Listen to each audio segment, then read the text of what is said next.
Bizim peşə təhsilimiz təxminən 26 min nəfərə gəlib çıxıb, yəni hər il.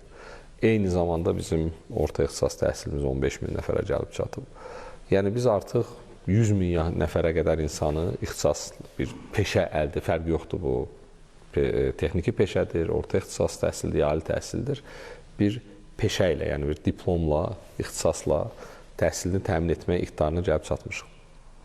Yəni onu qeyd edim ki, bu bizim ölkə tariximizdə heç vaxt belə olmayıb. Yəni bizim həmişə əhalimizin heç olmasa 50 min, 60 min adamın heç bir ixtisası olmayıb. Yəni əvvəlki nəsillərə baxsaq, bu nəsillərdə heç olmasa yəni 50%-i demək olar ki, ya o qeyri-formal, yəni kiminsə yanında şagird deyirlər də, şagird durmaqla, öyrənməklə və yaxud da ki, hansısa bir qeyri-formal işi öyrənməklə, formal peşəsi olmadan əmək bazarında da işləyib və yaxud da ümumiyyətlə evdar qadın olub, evdə heç yerdə heç bir peşə sahibi olmayıb.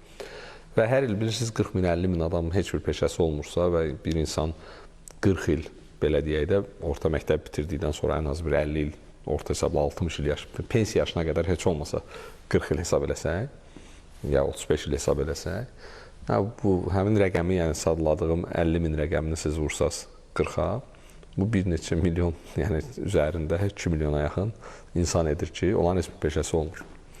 Yəni, əgər bir cəmiyyətdə 2 milyon adamın heç bir peşəsi yoxdursa, təbii ki, həm cəmiyyətdə həm iqtisadiyyatın məşğulluq nöqteyi nəzərindən, həm iqtisadi artım nöqteyi nəzərindən ciddi problemləri olur. Və bizim düşünürəm ki, problemimizin, yəni iqtisadi artımımıza mane olan səbəblərdən biri budur ki, 20 il, 30 il, 40 il bundan əvvəl, hətta çox belə bəzən nostalji hissi ilə dırnaqarası xatırlanan və təriflənən Sovet təhsili dövründə də əhalinin böyük əksəriyyətinin peşə təhsili olmayıb. Yəni, bunu siz biraz yaşlı nəsildən təhlil aparsanız görəcəksiniz.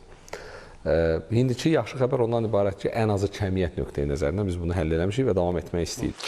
Təşəkkür edirəm, müəllim, müsahibəyə görə. Təşəkkür edirəm, sağ olun. Çox sağ olun. Hörmətli tamaşaçılar, hədəfə baxırdınız. Qonağımız Elm və Təhsil Naziri Emin Əmrullayev idi.